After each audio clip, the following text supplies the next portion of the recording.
student. Welcome to the online classes of bio. Student, today's topic is tissue. यहाँ पर हमारा plant tissue जो था वो वाला टॉपिक हमारा खत्म हो चुका है और जो हमारा न्यू टॉपिक है वो है animal tissue.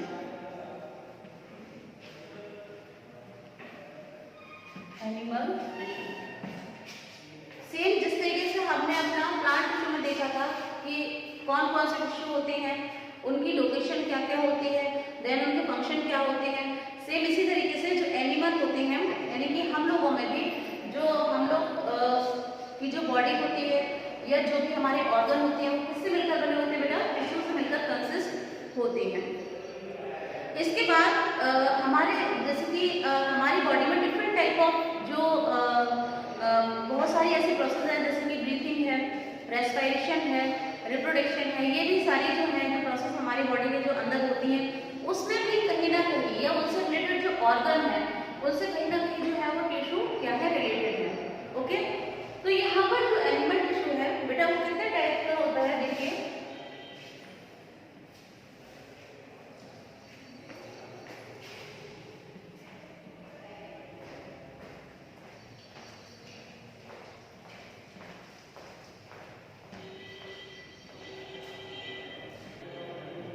Okay, next is connective tissue. Okay, student.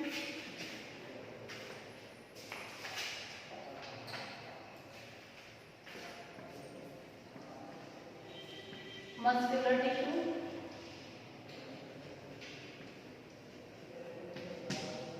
And fourth is nervous tissue.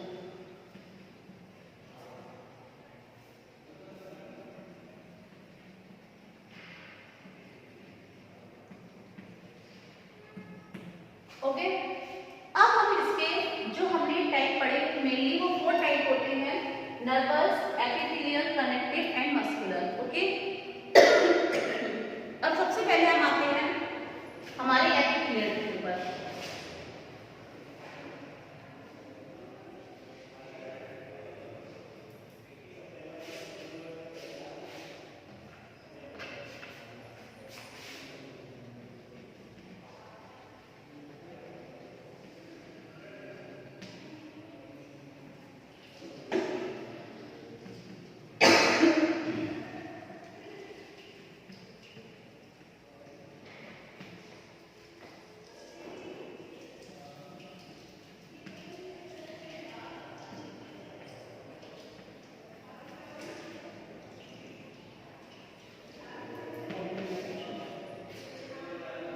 अब देखिए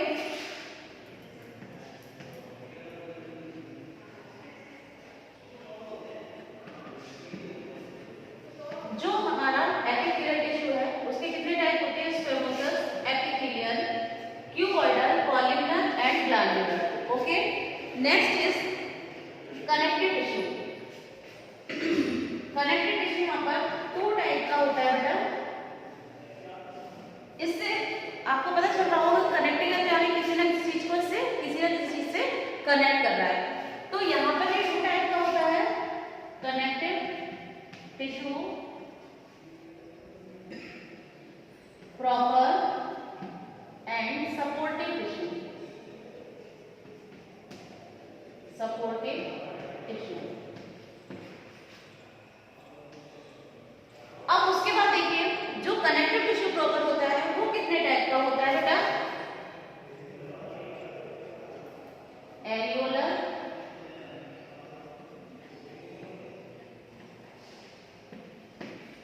areolar, adipose and fibrous connective tissue. Fibrous connective tissue और सपोर्टिव और इसका एक और होता है बेटा वो होता है फ्लूइड कनेक्टिव टिश्यू. ओके, तब हम इसको 1 बाय 1 जैसे हमारा टॉपिक आता जाएगा उसे हम क्लियर करते जाएंगे. तो आज हम देखेंगे हमारा ओनली एपिथेलियल टिश्यू. सबसे पहले हम देखेंगे कि हमारा जो एपिथेलियल टिश्यू होता है उसके क्या कैरेक्टरिस्टिक होते हैं, देन उसकी लोकेशन क्या होती है और उसके टाइप कौन कौन से होते हैं। तो इसके लिए देखिए कि जो हमारा एपिथेलियल टिश्यू है इसे हम सिंपल प्रोटेक्टिव टिश्यू के नेम से भी जानते हैं।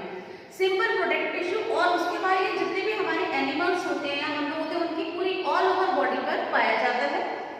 इसके बाद ये जो होता है इसकी जो लोकेशन होती है इनसाइड ऑल द कैविटी, यानी कि जितनी भी अंदर हमारी कैविटी होती है, जैसे कि माउथ है,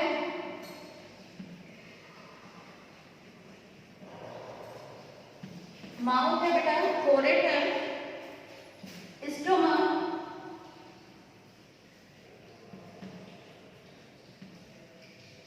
intestine.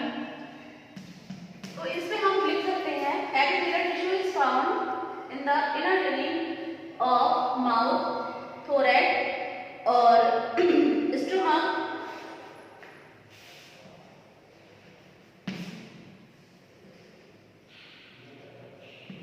Forehead, stomach, intestine, wind pipe,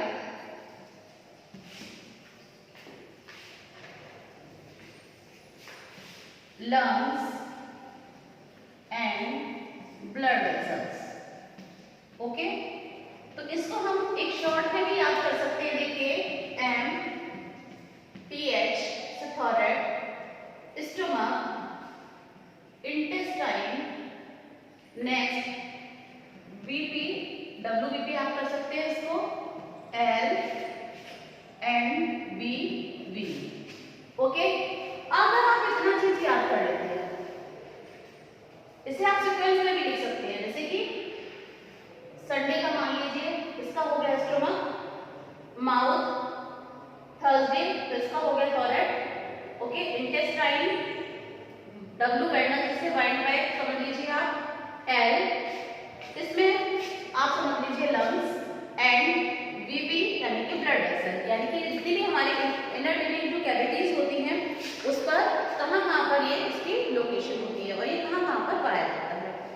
उसके बाद इसका जो मेन फंक्शन होता है ये क्या करता है, it is continuous tightly packed like seal with connecting material, यानी जो भी इससे जिनसे कनेक्ट रहता है तो उसमें क्या करता है, उसको क्या करता है, टाइटली पैक करता है ना, टाइटली पैक करता है। उसके बाद इसमें कोई भी इसके जो सेल्स होती है बेटा उसमें कोई भी इंट्रासेलुलर स्पेस नहीं होता है, यानी कि इसकी जो सेल्स होती हैं वो बिल्कुल ऐसे करके बिल्कुल बेटा कॉम्पैक्टली अरेंज होती हैं।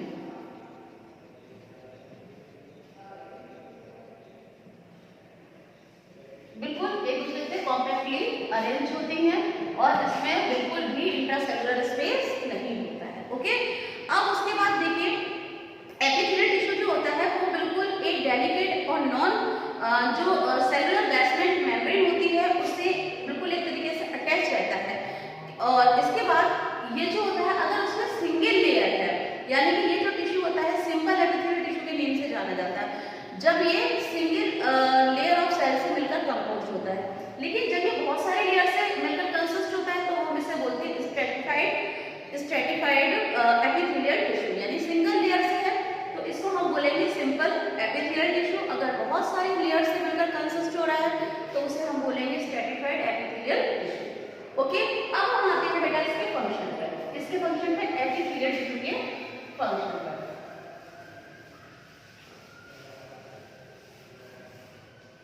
Next is function.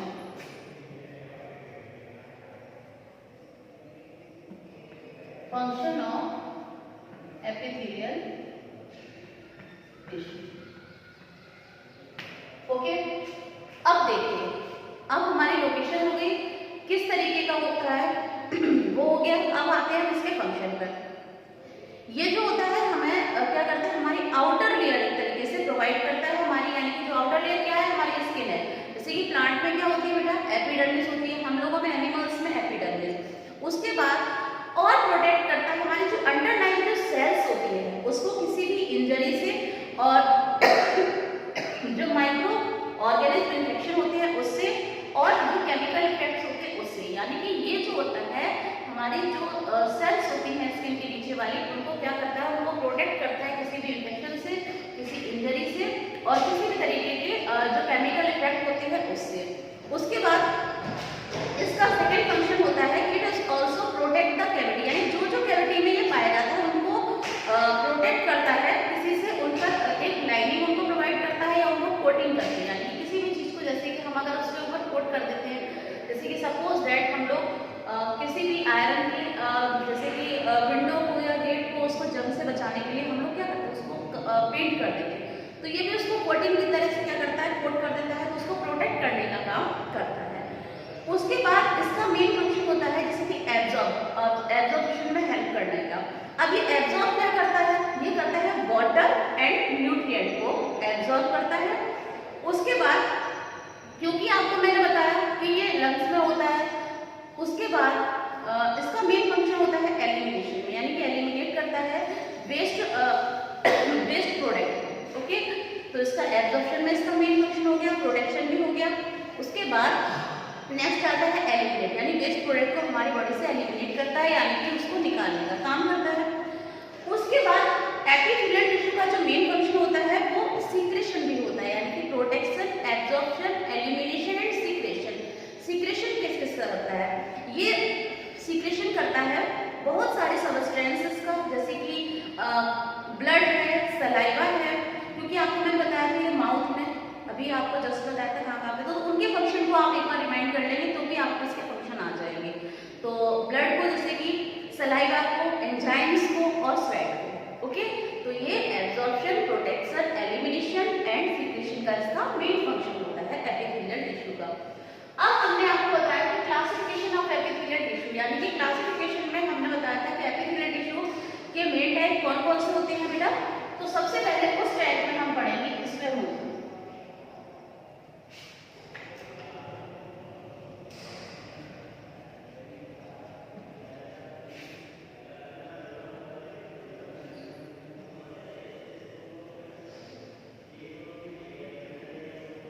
Squamous epithelial tissue।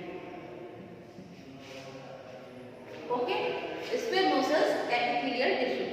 अब देखिए ये जो टाइप का टिश्यू जो होता है उसका एक एग्जांपल है स्किन, जो कि इसका बेस्ट एग्जांपल है, और इसे हम क्या बोलते हैं, stratified epithelium tissue. Stratified squamous epithelial tissue इसलिए बोलते हैं क्योंकि कंसिस्ट होता है बहुत सारी लेयर्स से। ओके, और जो मैंने बताया था आपको सिंपल एपिथेलियल टिश्यू जो होता है वो कंसिस्ट होता है सिंगल लेयर से।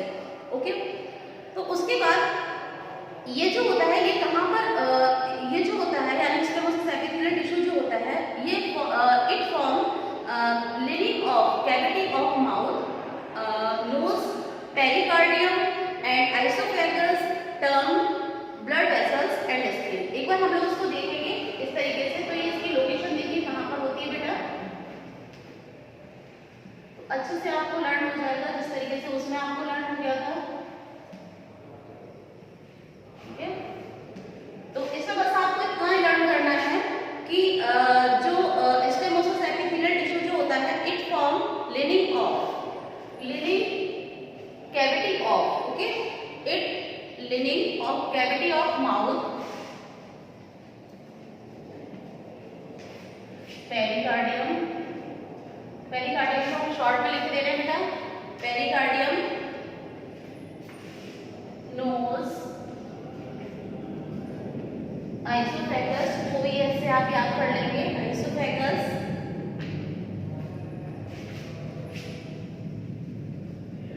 टंग एंड ब्लड वेसल्स। ओके, तो ये जो होता है ब्लड वेसल, और क्योंकि मैंने बताया था कि जो स्किन इसका बेस्ट एग्जांपल है तो यहाँ पर हम स्किन भी लेते हैं। तो क्या क्या हो गया बेटा, mouth, pericardium, nose, oesophagus, tongue and blood vessels और स्किन। यहाँ पर इसकी क्या होती है, लोकेशन होती है। अब इसका जो डायग्राम होता है वो किस तरीके से होता है, देखिए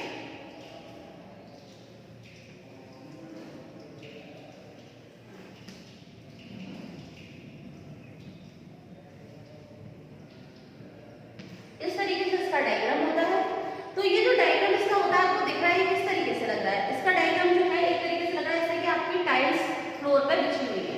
ओके, इसी तरीके से शेप हो जाती है, और ये भी बिल्कुल आपस में कैसे होते हैं, कॉम्पैक्टली अरेंज होते हैं। तो ये क्या करता है, इसका फंक्शन क्या होता है, तो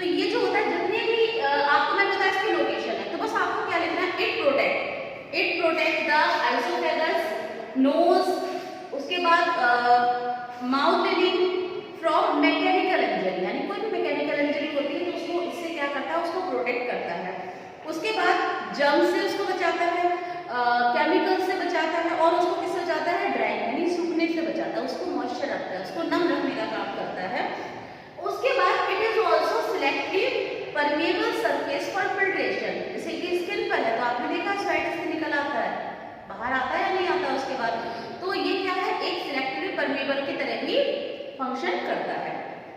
उसके बाद ये भी कई सारी लेयरों से मिलकर बना होता है। There are many cells, many layer of squamous epithelial cells, यानी कि स्क्वेमोसस की भी हम बात कर रहे हैं तो वहां पर क्या है कि इसमें बहुत सारी लेयर होती है।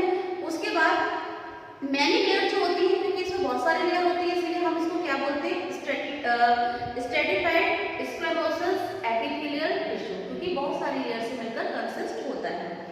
अब इसको मैंने आपको बताया कि इसके फंक्शन आपको बताया कि इसका जो मेन फंक्शन होता है वो क्या होता है, they help skin to avoid wear and tear. Wear and tear जैसे आपने अभी जैसे आप कभी गिर जाते हैं तो आप देखते हैं आपकी स्किन वहां से हट जाती है, उलझ जाती है। उसके बाद आप देखते हो कि दोबारा से न्यू सेल्स वहां पर आ जाते हैं और दोबारा से क्या होता है वो स्किन वहां पर आ जाती है। तो ये क्या करता है, उसको इंजरी से क्या बनाता है, एपिथेलियम एक वाटर प्रूफ उसको देता है और हाईली रेसिस्टेंट प्रोवाइड करता है टू मैकेनिकल इंजरी से। इसके बाद ये जो होता है फाइब्रस प्रोटीन से मिलकर बना होता है और उस प्रोटीन का नाम होता है बेटा केराटिन। क्या होता है, KERATIN, ओके, केराटिन, यानी कि जो स्क्वेमोसस एपिथेलियल जो टिश्यू होता है वो एक फाइब्रस प्रोटीन से मिलकर बना होता है जिसे हम बोलते हैं केराटिन। तो बेटा आज की वीडियो में हमने एनिमल टिश्यू को स्टडी किया, एनिमल टिश्यू के टाइप्स को स्टडी किया और उसमें जो हमने एपिथेलियल टिश्यू को टाइप को स्टडी किया वो क्या था, स्क्वेमोसस एपिथेलियल